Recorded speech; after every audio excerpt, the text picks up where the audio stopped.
ఆ red book ఆదేశానుసారం మేము పనిచేస్తాము అనేటువంటి సంకేతాలు ఇవ్వడం, దాని గురించి మాట్లాడడం. ఈరోజు చంద్రబాబు నాయుడు ఒక మాట చెప్పాడు. మొన్నటి జరిగినటువంటి ఎన్నికల్లో ప్రజలు స్వాతంత్రాన్ని సంపాదించుకున్నారు అని చెప్పి మాట్లాడాడు. అంటే నువ్వు ఎన్నిసార్లు ఓడిపోయావు?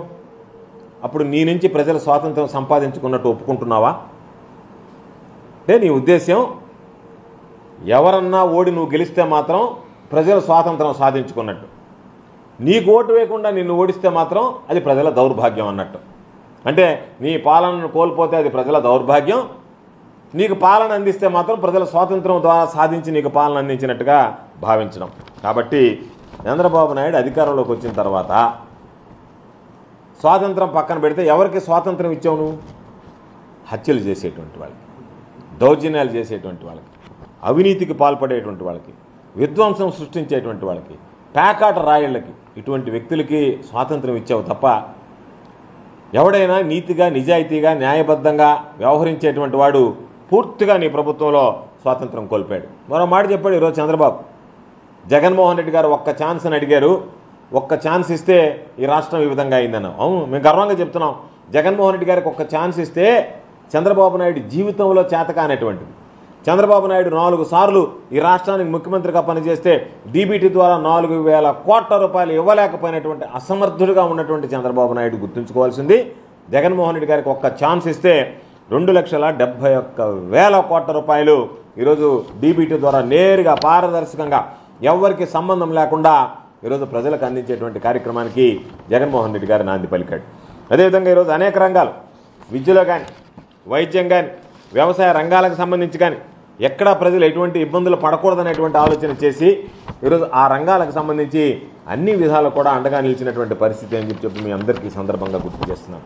కాబట్టి ఇటువంటి పరిస్థితుల్లో చంద్రబాబు నాయుడు జీవితంలో జరగనటువంటి పనులు, చంద్రబాబు నాయుడు 4 సంవత్సరాలుగా ఉన్నప్పుడు కనీసం చంద్రబాబు నాయుడుకు గుర్తుకు రానటువంటి పనులు, చంద్రబాబు నాయుడు ఆలోచన కూడా చేయడానికి సాహసించినటువంటి పనులు జగన్మోహన్ రెడ్డి గారు ఈరోజు ప్రజలకు అండగా నిలిచి ప్రజలకు అనేక రకాలైనటువంటి అభివృద్ధి సంక్షేమ కార్యక్రమాలు అమలు చేయడం జరిగింది. ఈరోజు చంద్రబాబు నాయుడు టెర్రరిస్టులాగా వ్యవహరించినారు, టెర్రరిజాన్ని గురించి మాట్లాడుతుంటే దొంగ అన్నట్టుగా ఈరోజు చంద్రబాబు నాయుడు టెర్రరిజం గురించి మాట్లాడుతున్నాడు. చంద్రబాబు నాయుడు నియంత పాలన గురించి మాట్లాడుతున్నాడు. చంద్రబాబు నాయుడు కన్నా నియంత, చంద్రబాబు నాయుడు కన్నా ఈరోజు టెర్రరిజం సృష్టించినటువంటి వాడు, టెర్రరిస్టులాగా పరిపాలించినటువంటి వాడు ఆంధ్ర రాష్ట్ర చరిత్రలో బహుశా ఎవ్వరూ లేరు.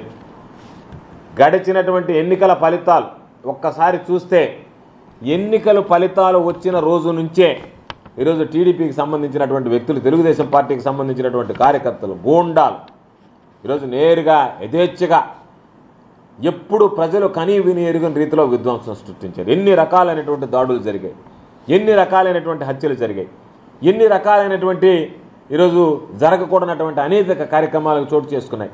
ఇవన్నీ ఒక్కసారి ఆలోచన చేస్తే బహుశా చంద్రబాబు నాయుడు కూడా ఒక్కసారి సిగ్గుపడాల్సినటువంటి పరిస్థితి ఏర్పడుతుంది. రాష్ట్రానికి ఒక పెద్దలాగా వ్యవహరించాల్సినటువంటి వాడు, ఏదన్నా పొరపాటు జరిగితే వాటిని నియంత్రించాల్సినటువంటి వాడు, నియంత్రించగలిగేటువంటి స్థానంలో ఉన్నటువంటి వాడు ఒక ముఠా నాయకుడిగా వ్యవహరిస్తే ఏ విధంగా ఉంటుందనేటువంటిది ఈరోజు రాష్ట్రంలో చంద్రబాబు నాయుడు ముఖ్యమంత్రిగా పనిచేస్తున్నాడా, ముఠా నాయకుడిగా వ్యవహరిస్తున్నాడా అనేటువంటిది ఈరోజు ప్రజలే ఈరోజు అర్థం చేసుకునేటువంటి పరిస్థితి అని చెప్పి సందర్భంగా తెలియజేస్తున్నాను. చంద్రబాబు నాయుడు చెప్పాడు, అమరావతిని పురిట్లోనే చంపేశారని చెప్పి. అమరావతిని అసలు పురిట్లో చంపేయడానికి కారకుడు ఎవరు?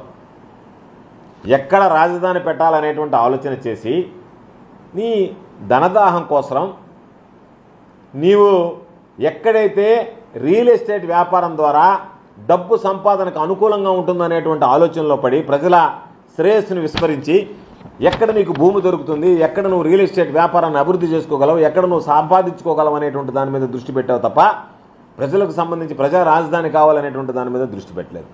దానివల్ల 5 సంవత్సరాలు నీ పరిపాలనలో మంచి స్థలం అంటే ప్రజలకు ఉపయోగకరమైనటువంటి స్థలం కన్నా నీ ఆదాయ మార్గాలకి ఏదైతే అనువుగా ఉంటుందనేటువంటి దాన్ని అన్వేషించి దానికి సంబంధించినటువంటి ఆ ప్రయత్నంలో జాప్యం చేసి అసలు రాజధాని అనేటువంటి దానిని రియల్ ఎస్టేట్ వ్యాపారానికి ఈరోజు ఉపయోగపడేటువంటి విధంగా తయారు చేసుకున్న తప్ప ప్రజల ఆకాంక్షలకు అనుగుణమైనటువంటి రాజధాని తీసుకురావాలనేటువంటి ఆలోచన నీలో కనిపించలేదు. కాబట్టే రాజధాని విషయంలో జాప్యం జరిగింది.